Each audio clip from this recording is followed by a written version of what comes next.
চোখের দেখাই সবসময় সত্য নয়। সালেহ আলাইহিস সালামের কওম চোখে দেখেছিল কালো মেঘ। তারা ভেবেছিল এই মেঘ তাদের জন্য স্বস্তির বৃষ্টি নিয়ে আসবে, কিন্তু সেই মেঘের আড়ালেই লুকিয়েছিল এই কওমের ধ্বংস।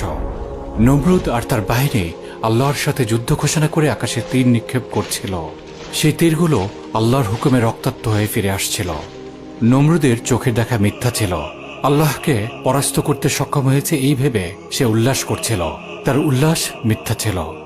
ফিরাউন চোখের দেখায় দেখেছিল সমুদ্র ভাগ হয়ে পথ হয়ে গেছে, যে পথে মুসা আলাইহিস সালাম এবং বিশ্বাসীরা পার হয়ে যাচ্ছে।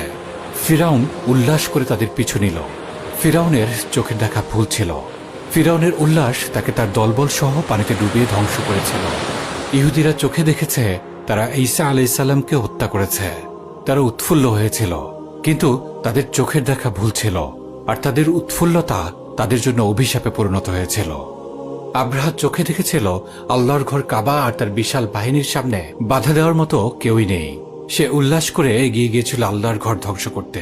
তার চোখের দেখা ভুল ছিল।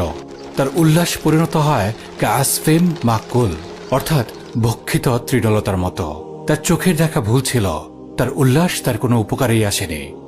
আবু জাহাল বদরের ময়দানে অল্প কিছু মুসলিম সৈন্য দেখে উল্লাস করেছিল। তার চোখের দেখাই সব ছিল না। সে দেখেনি আকাশ থেকে নেমে আসা আলফিন মালাইকা। তার চোখের দেখা ভুল ছিল, আর তার উল্লাস তাকে অন্ধকূপে নিক্ষিপ্ত করেছিল।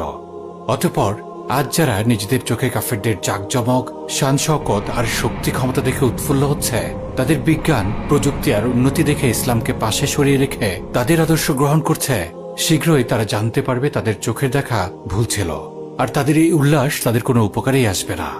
তারা কি জানে না যে ফাইন্নাল্লাহা আদুউল লিল কাফিরিন, নিশ্চয়ই আল্লাহ কাফিরদের শত্রু।